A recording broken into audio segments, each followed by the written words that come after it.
नमस्कार दिव्यांग साथियों, मैं सौरभ कुमार आपके समक्ष उपस्थित हूँ आपकी गंभीर समस्याओं का समाधान लेकर। बहुत से दिव्यांगों ने एक प्रश्न किया था प्रमुखता से कि दिव्यांगों के लिए भारतीय रेलवे में दिव्यांग बोगी तो बना दिया गया है, लेकिन क्या दिव्यांगों को उसका लाभ मिल पाता है? और सर, हम उससे बहुत ही परेशान हैं, हम क्या करें? जब हम कहीं यात्रा करने जाते हैं, आपके द्वारा यह क्वेश्चन किया गया था कि हम कभी कहीं यात्रा करने जाते हैं और दिव्यांग बोगी में जाते हैं तो या तो सीआरपीएफ का वहां पर जमावड़ा होता है या फिर लोकल आदमी जो सामान्य व्यक्ति है वो बैठे होते हैं, सीट खाली नहीं होता है, दिव्यांग बोगी का हमें लाभ नहीं मिल पाता है। तो कोई ऐसा निष्कर्ष बताएं जिससे कि हमारी समस्याओं का जड़ से समाधान हो जाए और हमें दिव्यांग बोगी में अपने अधिकार के अनुरूप सीट प्रदान हो सके और हम सहूलियत से अपनी यात्रा को कर सके। अमूमन ये देखा जाता है कि दिव्यांग बोगी भरा पड़ा रहता है। दिव्यांग बोगी में कोरोना के दौरान तो रेलकर्मी का ही वर्चस्व था। छोटे रेलकर्मी ग्रुप डी ग्रुप सी वो दिव्यांग होते भी नहीं है, वो उनका कब्जा होता है या सीआरपीएफ का कब्जा होता है या फिर बेकरी वाला, कुछ बेचने वाला या कोई भी आदमी जाकर उस पर बैठ जाता है और कोई दिव्यांग व्यक्ति जाता है तो उसे सीट नहीं मिल पाता है।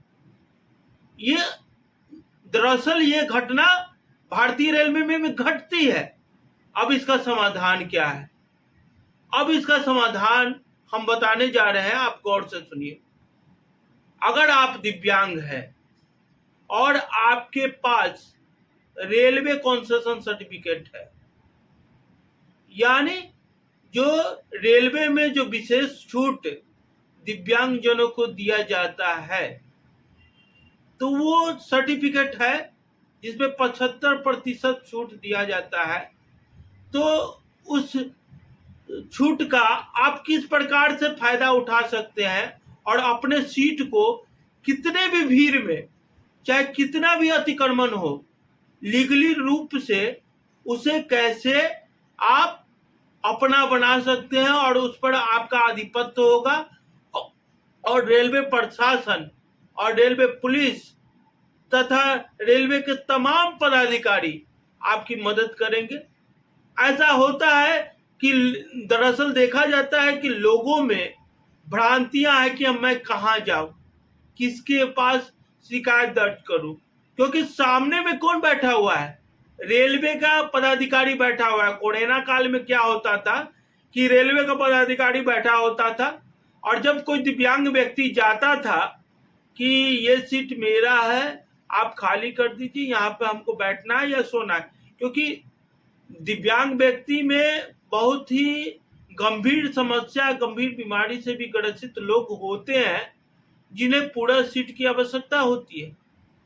तो उन लोग कहते थे कि जहां भी कंप्लेन करना है कर दो, हम उसका समाधान नहीं करेंगे, तुम्हारा सीट नहीं खाली करेंगे, तुमको रिजर्वेशन नहीं देंगे। दिव्यांग व्यक्ति पैर से लाचार, आंख से लाचार, कान से लाचार, लेकिन आपका दिमाग लाचार नहीं है और आप अपने दिमाग से उस व्यक्ति को हर तरह से कानूनी सबक सिखा सकते हैं। इसके लिए आपको जागरूक होना होगा। जी हाँ, और इसके लिए आपको कहीं नहीं जाना है। आपके पास जो कंसेशन सर्टिफिकेट है जिस पर आपको छूट मिलता है, आप प्लेटफॉर्म से दिव्यांग बोगी के लिए एक साधारण टिकट ले लीजिए, क्योंकि आपको पता है कि 100 रुपया में 75 रुपया आपको छूट है। एक टिकट ले लिए और एक टिकट लेने के बाद आप दिव्यांग बोगी में बैठ जाएं, वहां की कंडीशन को देखें। अगर अतिक्रमण है और दूसरा व्यक्ति नहीं उठ रहा है और दूसरा व्यक्ति कह रहा है कि मैं इस सीट को खाली नहीं करूंगा। तो आपके पास विकल्प, बहुत सारे विकल्प है। आपके पास रेलवे मदद ऐप है, ठीक है, उस पर आप बोगी का नंबर, रेल का नाम, मतलब जिस रेलवे से आप यात्रा कर रहे हैं, रेलगाड़ी से यात्रा कर रहे हैं, उसका स्पेसिफिक नाम क्या है, बोगी का नाम, कैंडिडेट का नाम, और साथ ही अपने जो ये दिव्यांग टिकट आपने कटाया है वो लगा दे। विगत 20 मिनट के अंदर वहां पर रेलवे पुलिस आ जाएंगे, वहां का पदाधिकारी आ जाएगा, और चाहे उस बोगी में कितना भी भीड़ क्यों ना हो, कितना भी आदमी का जमावड़ा क्यों ना हो, अगर वो सामान्य व्यक्ति है तो उन्हें वो सीट खाली करना होगा, और लीगली रूप से आप उस सीट के हकदार हैं और आपको मिलेगा। लेकिन इसके लिए आपको जागरूक होना पड़ेगा। दूसरा जो सबसे बड़ा इंफॉर्मेशन ये है कि दिव्यांग विवाह से रिलेटेड है। दिव्यांगों को जो प्रोत्साहन राशि, विवाह प्रोत्साहन राशि प्रदान की जाती है, इसमें से बहुत सारे दिव्यांग कोर्ट मैरिज नहीं कर पाते थे। कोर्ट मैरिज करने में उन्हें असमर्थता होती थी, भय पैदा होता था कि कोर्ट मैरिज में क्या क्या अप्लाई करना है, कैसे कैसे अप्लाई करना है, क्या क्या उसमें कागज लगेंगे, तो इनसे भय पैदा होता था, और 80% दिव्यांग कोर्ट मैरिज नहीं कर पाते थे, जिससे कि दिव्यांग प्रोत्साहन राशि से वो वंचित रह जाते थे, उन्हें नहीं मिल पाता था प्रोत्साहन राशि। अब 3 साल के मेहनत के बाद तोशियाज संस्था ने आपके लिए एक द्वार खोल दिया है।